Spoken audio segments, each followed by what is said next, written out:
Good morning everyone.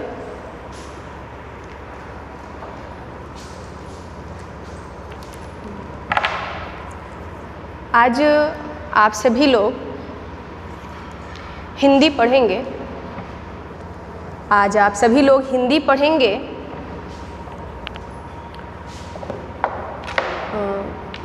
आप पढ़ेंगे संधि। आप सभी आज पढ़ेंगे संधि। चूँकि संधि बड़ा ही डिफ़िकल्ट हो जाता है। डिफ़िकल्ट मीन्स होते हैं कि बड़ा कंफ्यूज्ड करता है ये संधि।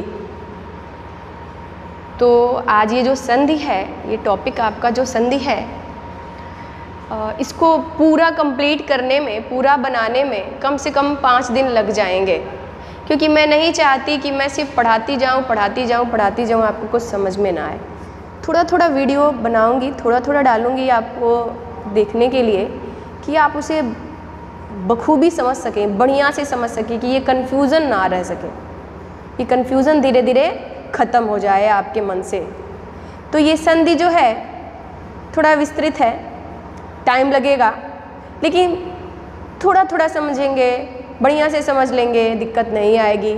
और अगर समझ में आए तो ज़रूर बताइएगा कैसा लगा वीडियो, और पसंद आए तो लाइक सब्सक्राइब ज़रूर कीजिएगा कि नेक्स्ट वीडियो अगर मैं बनाऊं तो आपको मिल सके। ठीक है, हम लोग बढ़ते हैं आज संधि की तरफ। संधि की तरफ। संधि मीन्स होता ही है जोड़, जोड़ना। संधि मीन्स होता है जोड़ना या जोड़। संधि मीन्स होता है जोड़ या जोड़ना, या मेल या जोड़। अब आते हैं हम लोग सबसे पहले कि संधि कहते किसको हैं। सुना होगा आपने कि इन्होंने संधि कर ली, राजनीति में भी देखा है आपने बहुत सारी कथाएं सुनी हैं, बहुत सारी गाथाएं भी देखी हैं कि इस राजा ने इस राजा से संधि कर ली इत्यादि। लेकिन आज ये संधि किसी राजाओं में नहीं, बल्कि वर्णों, शब्दों और वाक्यों के आधार पे है। वर्णों और शब्दों के आधार पे है। तो संधि मीन्स होता है जोड़ या मेल। आप अगर ब्लैक बोर्ड पे दिख रहा हो तो आपको समझ में आ रहा होगा। मैंने कुछ छोटा छोटा टॉपिक लिखा है कि सिर्फ मैं बोलती जाऊंगी तो आपको समझ में नहीं आएगा, इसलिए मैंने कुछ मेंशन कर दिया है कि आप उसे देखते रहेंगे और मुझे सुनते रहेंगे तो बढ़िया से समझ में आपको आएगा। ठीक है, तो संधि मीन्स होता है जोड़ या मेल। संधि मीन्स होता है जोड़ या मेल। जब वर्ड आपस में मिलते हैं, वर्ड मीन्स होता है अक्षर। जब वर्ड आपस में मिलते हैं तो उनमें विशेष प्रकार की प्रक्रिया होती है। जब वर्ड आपस में मिलते हैं तो उनमें विशेष प्रकार की प्रक्रिया होती है। उसी प्रक्रिया को हम व्याकरण में संधि कहते हैं।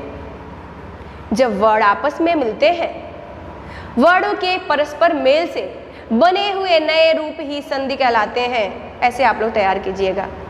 डिफिनीशन बहुत कम आता है, डिफिनीशन नहीं आते हैं। उदाहरण मतलब दे देगा आप लोग को, ऑप्शनल क्वेश्चन करके देगा कि हिम प्लस आलय इक्वल क्या होगा, इसमें कौन सी संधि है। या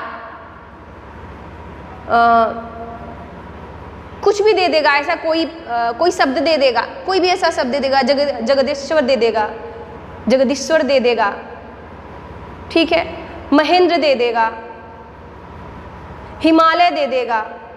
बहुत सारे ऐसे शब्द होते हैं जो परीक्षा में दिए जाते हैं, पूछे जाते हैं। संधि का डिफिनीशन बहुत कम आता है, लेकिन संधि का परिभाषा जान लेना या डिफिनीशन जान लेना भी जरूरी है आप लोगों के लिए।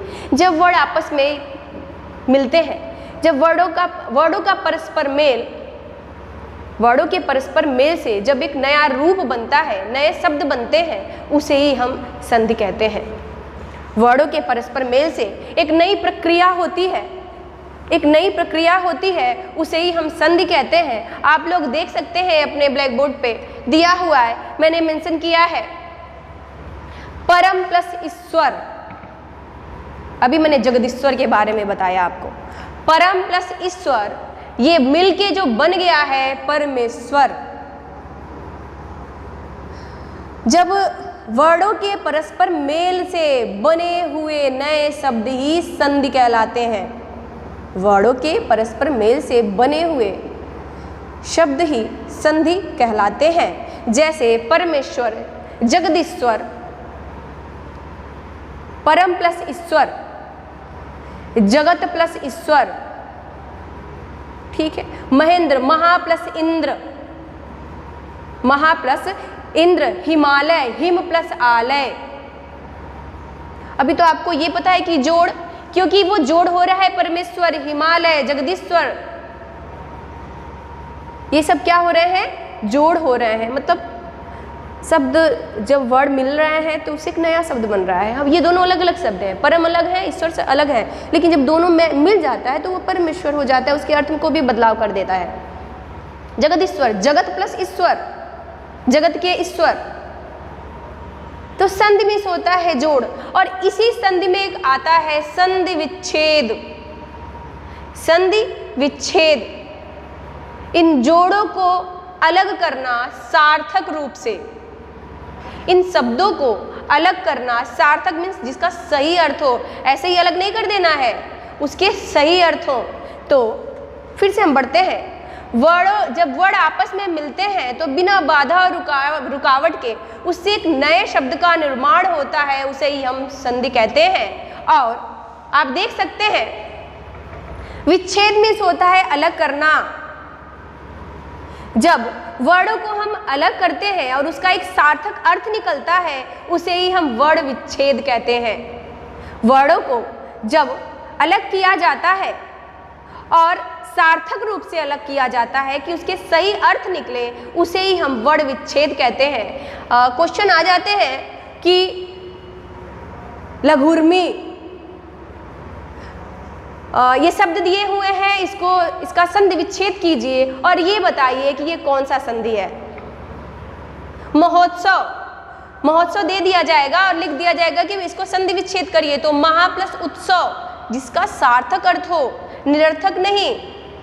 आप तभी इसके सार्थक अर्थ निकाल पाएंगे जब आपको संधि और संधि विच्छेद का ज्ञान रहेगा, इसकी परिभाषा, साथ साथ में इसके भेदों को, जो भी इनके भेद हैं उनके बारे में जान लेना कि क्या कौन सा सही अर्थ है, सार्थक अर्थ निकल रहे हैं कि नहीं निकल रहे हैं, और उसके लिए इनके नियमों को जान लेना बड़ा ही अनिवार्य है। अभी मैंने आपको स्टार्टिंग में ही बताया कि संधि थोड़ा सा डिफ़िकल्ट है, इसको समझने में और इसका वीडियो बनाने में हो सकता है मे बी 5 डेज लग जाएं, क्योंकि संधि के जो हैं वो 3 भेद हैं, अलग अलग भेद, जिसमें से जो स्वर संधि है, स्वर संधि के जितने भी भेद हैं वो बड़े ही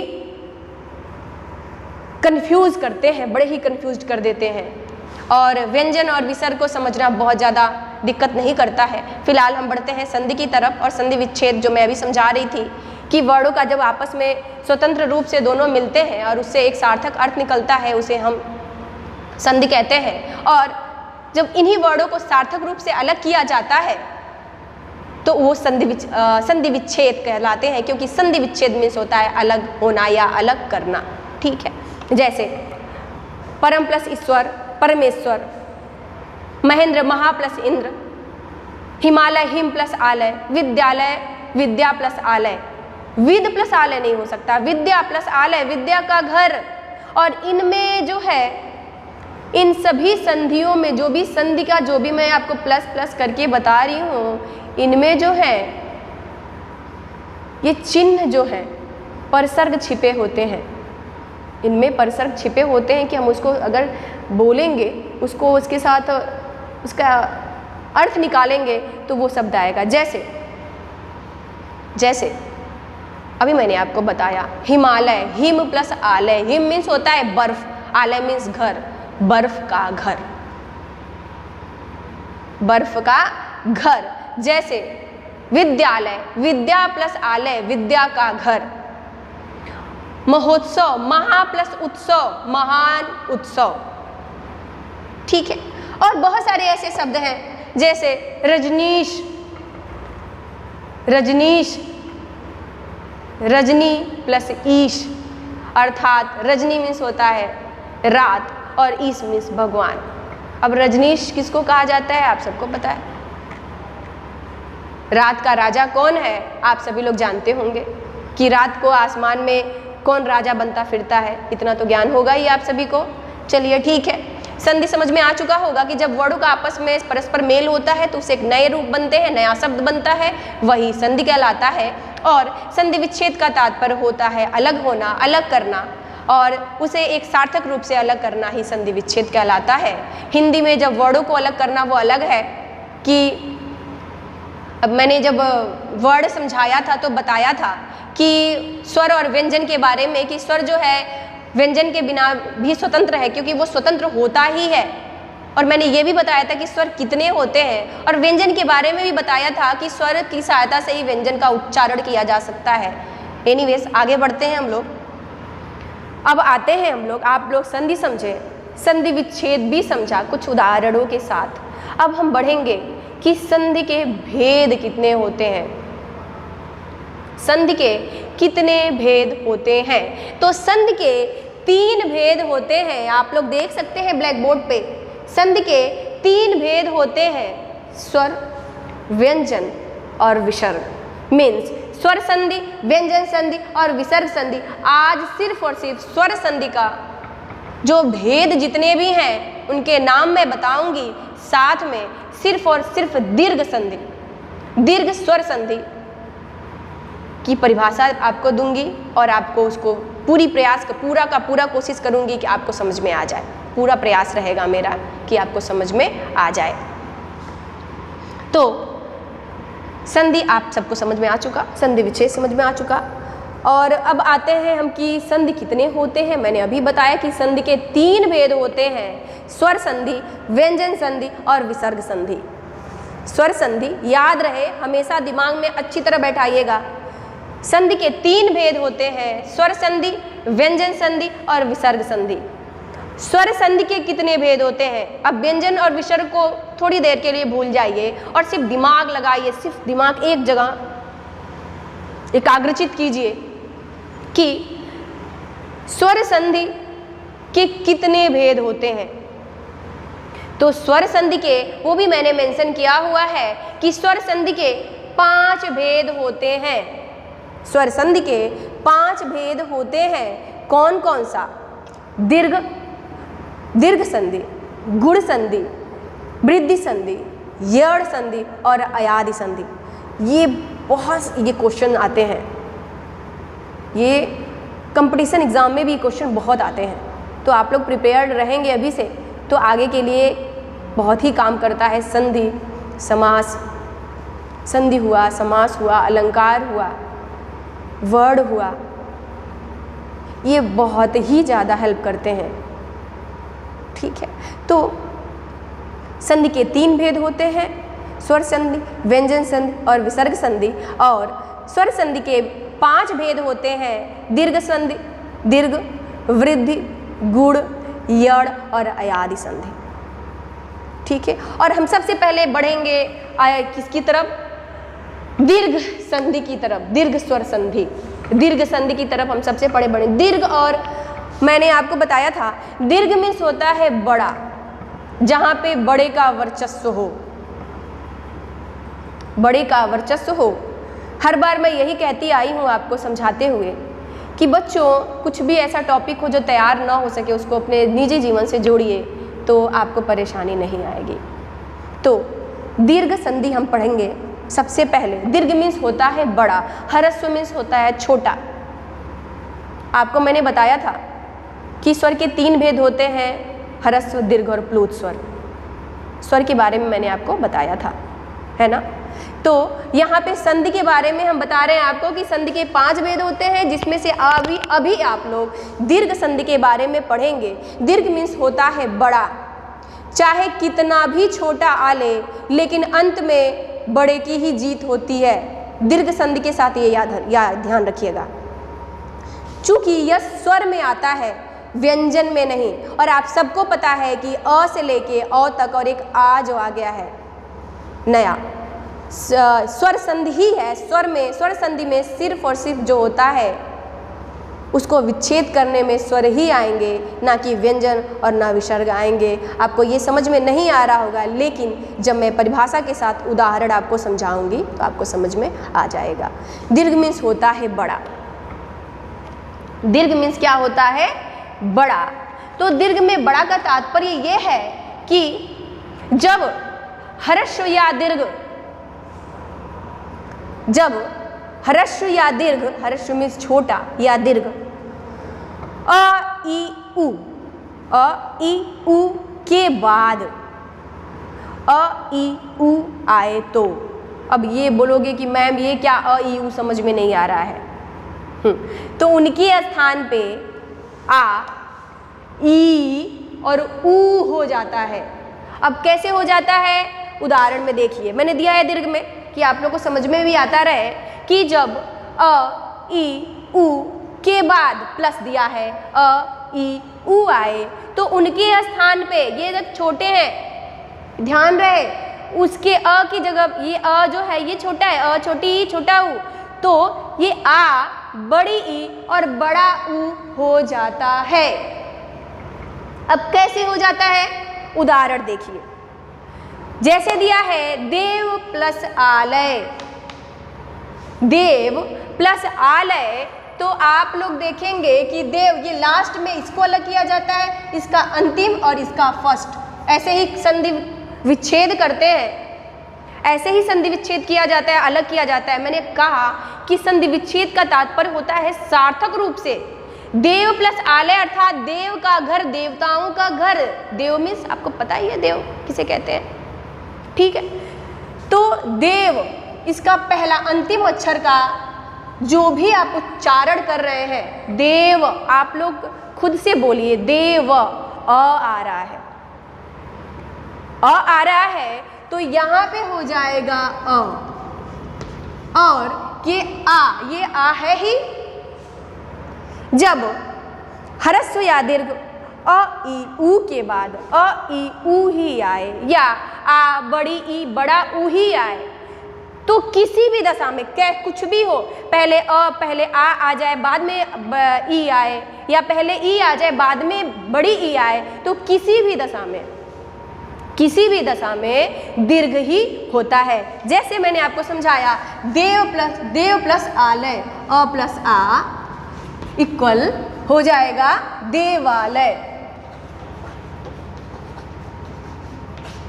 क्या हो जाएगा? देवालय। देव प्लस आलय, अ प्लस आ बराबर आ, ठीक है। मे भी आपको समझ में आ रहा होगा। आगे दिया हुआ है महा प्लस आत्मा। जब ये दोनों एक हुआ है, ये दोनों जब एक हो गया है तो ये एक हो गया है। वाह, ये ध्यान रखिएगा आप सभी लोग। हो सकता है थोड़ा दिक्कत आ रहा हो आपको समझ में, फिर से एक उदाहरण के द्वारा देखिए। दिया है इसीलिए मैंने मेंशन किया है कि आपको समझ में आ जाए। महा प्लस आत्मा, पहले शब्द का अंतिम मात्रा, महा मीन्स आ, और यहाँ पे भी आ, तो महात्मा हो जाएगा, ये इसका लुप्त हो जाएगा, दोनों मिलके आ हो जाएगा। जैसे महात्मा, ये है सार्थक शब्द। जब दीर्घ संधि में बस इतना ध्यान रखिएगा, जब भी छोटी ई के बाद बड़ी ई आए, छोटा ऊ के बाद छोटा ऊ के बाद छोटा ऊ आए, अगर छोटा ऊ के बाद भी छोटा ऊ आता है तो बड़ा ऊ ही होगा। अ के बाद आ आए या अ और अ ही आए, अ प्लस अ भी बराबर, ये अ अगर है, अ के बाद भी अ आता है तो भी किसी भी दशा में आ होगा, किसी भी दशा में आ ही होगा। और अगर छोटी ई और प्लस छोटी ई ही आ रहा है तो भी बड़ी ई होगा, बड़ी ई आएगा तो भी बड़ी ई होगा, दोनों बड़ी ई रहेगा तो भी बड़ी ई रहेगा, छोटा ऊ और छोटा ऊ होगा तो भी बड़ा ऊ ही होगा, किसी भी दशा में। क्योंकि दीर्घ मीन्स होता है बड़ा, दीर्घ मीन्स क्या होता है? बड़ा। तो दीर्घ संधि समझ में आ चुका होगा आप सबको। जब भी ह्रस्व या दीर्घ अ ई उ के बाद आ आए, ई आए, कहीं भी हो, कुछ भी हो जाए, छोटा पहले आए, ह्रस्व पहले आए, दीर्घ बाद में आए, दीर्घ पहले हो, ह्रस्व बाद में आए, लेकिन किसी भी दशा में दीर्घ अर्थात बड़ा ही होगा। मैंने 2 उदाहरण आपको दिया, मैंने आपको 2 उदाहरण दिया और भी आगे देती हूँ। जैसे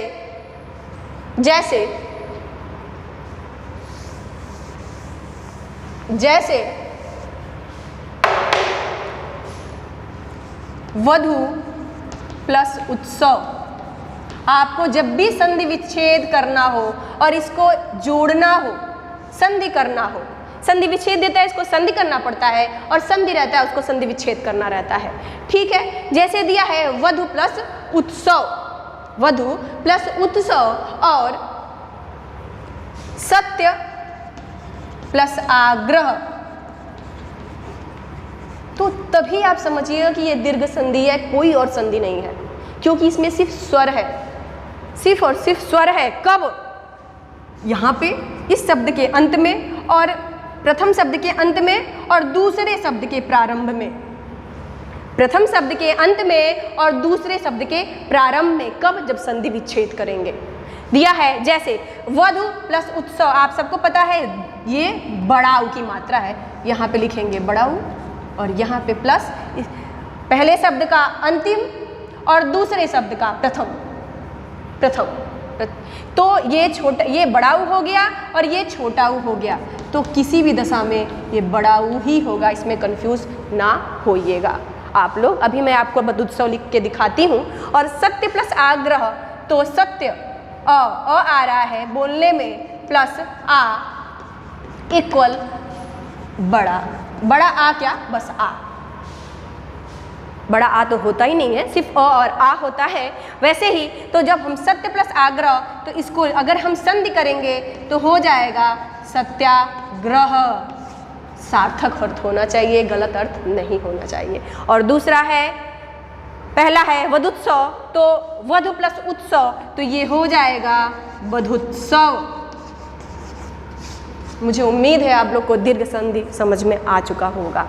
फिर से एक बार रिवीजन करती हूँ, और भी बहुत सारे हैं, जैसे महा प्लस आत्मा महात्मा। ठीक है, महा प्लस आत्मा महात्मा, देव प्लस आलय देवालय, महा प्लस उत्सव महोत्सव, हिम प्लस हालय हिमालय इत्यादि। ठीक है, तो फिर से एक बार रिवीजन करती हूँ, प्रारंभ से लेके अंत तक, अब तक जितना भी मैंने पढ़ाया। आज सिर्फ और सिर्फ दीर्घ संधि आप पढ़ेंगे।